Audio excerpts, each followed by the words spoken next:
जंजीर।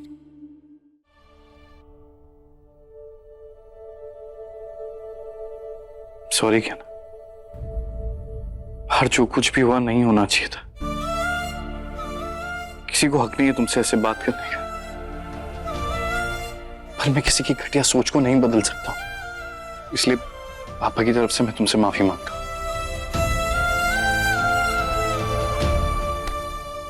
डॉक्टर बाबू, आप क्या ऐसा कह रहे हैं? आप तो हमेशा से ही हमारी हिम्मत भी बने और ढाल भी। कभी हमारे सम्मान को कम नहीं होने दिया है आपने, तो उसके लिए तो हमें आपका धन्यवाद करना चाहिए ना। क्या ना, तुम बिल्कुल चिंता मत करो, ये शहर हमारी जिंदगी के लिए एक नई शुरुआत है, जिसे हम हमारी जिंदगी में आने वाले नए मेहमान के साथ शुरू करेंगे। और देखना, ये बच्चा हमारी जिंदगी में बहुत सारी खुशियां लेकर आएगा।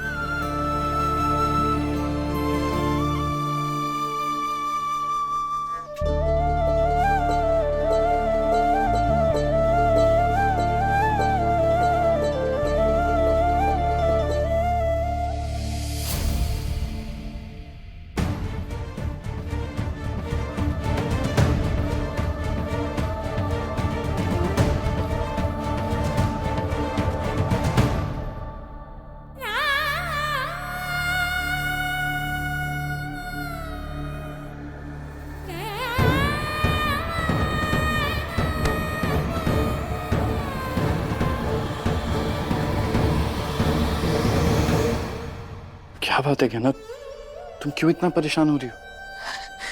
डॉक्टर बाबू,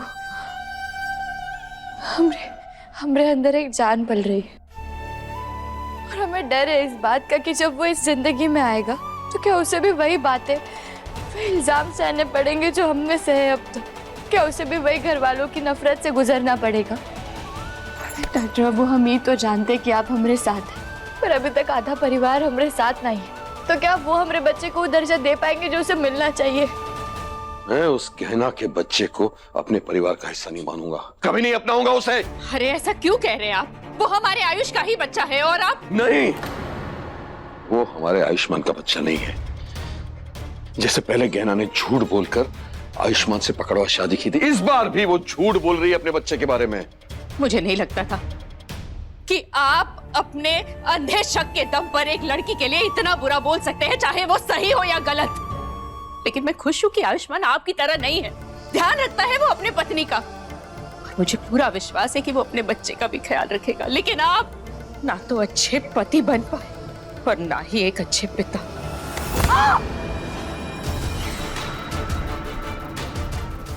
एक बात तो साफ साफ सुन ले, आज के बाद उस गहना का साइड लिया ना तो ये हाथ तेरी गर्दन से तब हटेगा जब तेरी सांसें बंद हो जाएंगी, समझी? समझी?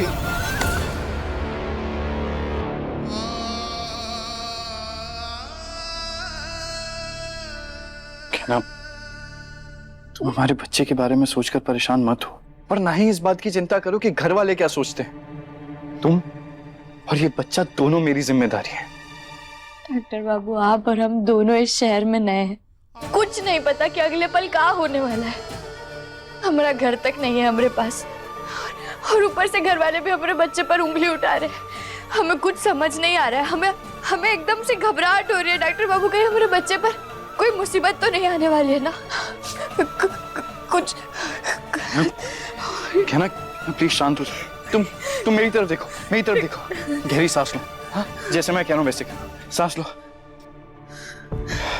1 2, गहरी सांस, 3 4 5।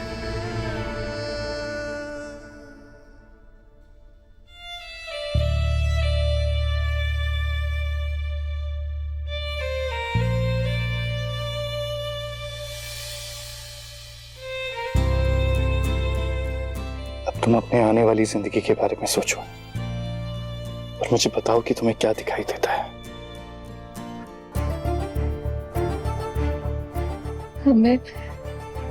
हमें सजा हुआ कमरा नजर आ रहा है, जिसमें हम आपका इंतजार कर रहे हैं और फिर आप अस्पताल से आते हैं, अपना बैग और वो कोट रखकर हमें गले लगा लेते हैं।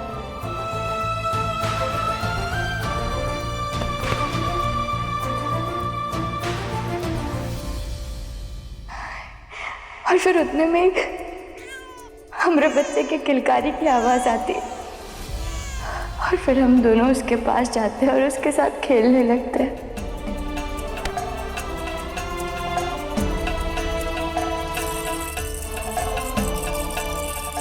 हम तीनों अपनी दुनिया में बहुत खुश हैं डॉक्टर बाबू।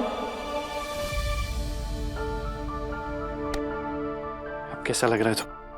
अच्छा, जब भी कभी परेशान हो ना तो तुम इस बारे में ही सोचना। कहना ये बच्चा हमारी खुशियों का खजाना है, हमारी हिम्मत है, पर उससे पहले ना हमें एक दूसरे की ताकत बनना पड़ेगा। मैं जानता हूं कि ये सफर आसान नहीं होगा, बहुत मुश्किलें आएंगी, बहुत सी चुनौतियां आएंगी, पर हमें हमेशा एक दूसरे का हाथ पकड़कर उन चुनौतियों का सामना करना है। चाहे वो हमारा परिवार हो या फिर पैसे या काम को लेकर हो, मैं हमेशा एक दूसरे का साथ देना है। अपने बच्चे को वो जिंदगी देनी है जिस पे उसका हक है।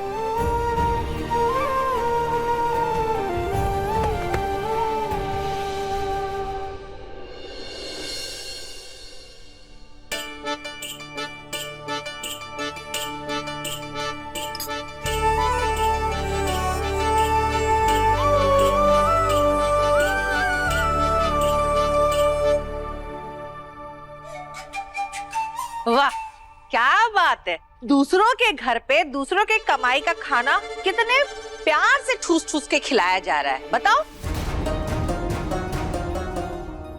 ऐसा है ना बेटा कि मुफ्त की रोटी इतनी भी नहीं तोड़नी चाहिए कि सामने वाला हमें घर से ही निकाल दे, समझा?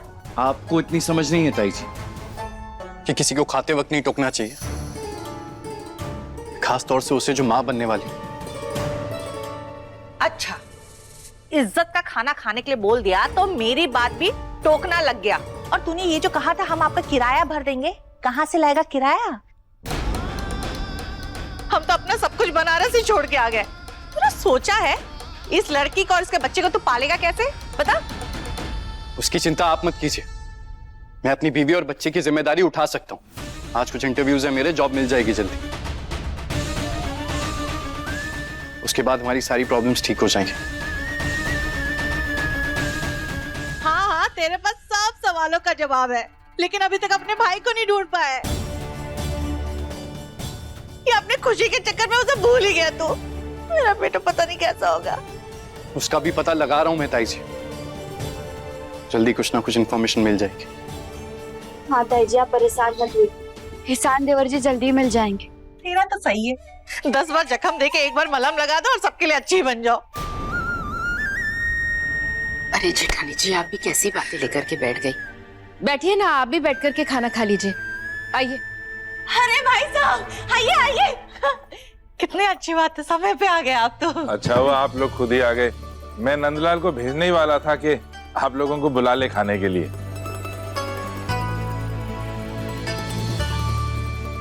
बैठिए बैठिए। हाँ हाँ हाँ, आइए। हम भी आपकी मदद कर देते हैं। क्या ना, तुम रहने दो।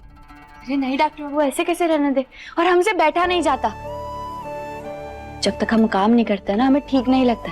आप रहने दीजिए, हम करते। इतना सारा खाना मैं भी खाऊंगी। टिन्नी, टिन्नी, वाओ अंकल, इतना टेस्टी खाना है।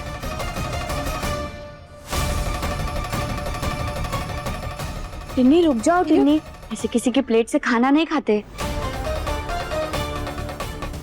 काका, हम आपको दूसरी प्लेट में खाना दे देते। टिन्नी, काका से माफी मांगो। Sorry uncle.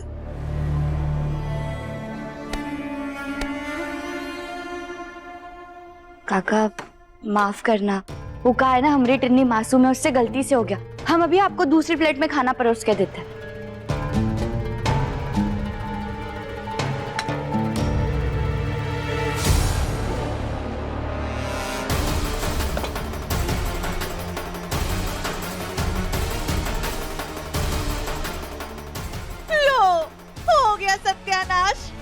लड़की की बेवकूफी की वजह से वो गुस्सा होके चले गए ना। आप प्रार्थना करो कि वो हमें अपने घर से ना निकाले।